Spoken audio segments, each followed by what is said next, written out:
પાલન કરાવવા પોલીસનું અભિયાન શરૂ 15મી સપ્ટેમ્બરથી હેલ્મેટ નહીં પહેરનારા સામે દંડની કાર્યવાહી વડોદરા શહેરમાં ટ્રાફિકના નિયમોનું કડક પાલન કરાવવા માટે વડોદરા શહેર પોલીસ દ્વારા સઘન વાહન ચેકિંગ અભિયાન શરૂ કરવામાં આવ્યું છે। ડીસીપી ઝોન 3 અભિષેક ગુપ્તાના નેતૃત્વ હેઠળ શહેરના વિવિધ વિસ્તારોમાં કામગીરી હાથ ધરવામાં આવી હતી।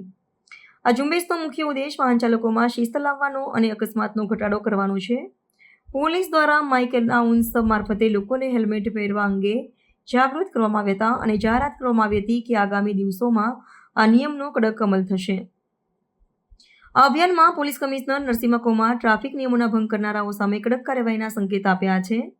ખાસ કરીને ફેન્સી નંબર પ્લેટ ધરાવતા વાહનો અને બુલેટ ચાલકો દ્વારા મોડિફાઈડ સાયલેન્સરનો ઉપયોગ કરીને થતા ધ્વનિ પ્રદૂષણ સામે વિશેષ ધ્યાન કેન્દ્રિત કરવામાં આવ્યું છે। આવા વાહન ચાલકો સામે કાયદેસરની કાર્યવાહી કરવા માટે પોલીસ સજ્જ છે।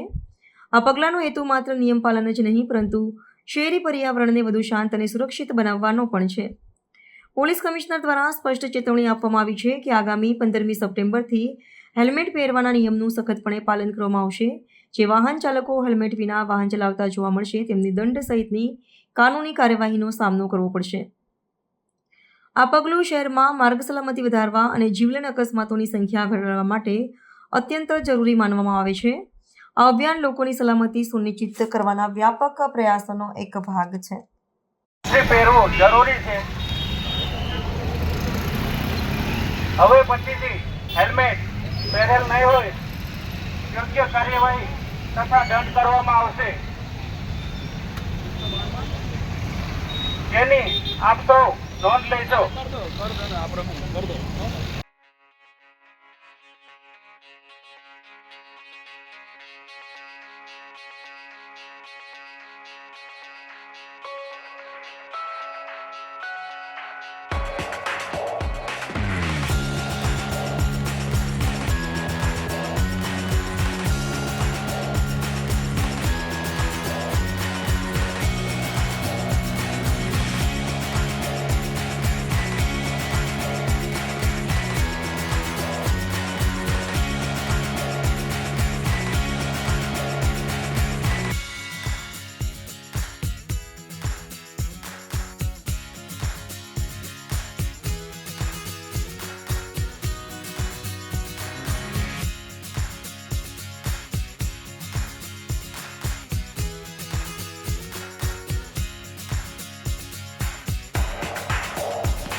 સંદેશ ન્યૂઝની તમામ લેટેસ્ટ અપડેટ્સ માટે ચેનલને હમણાં જ લાઇક, શેર અને સબસ્ક્રાઇબ કરો।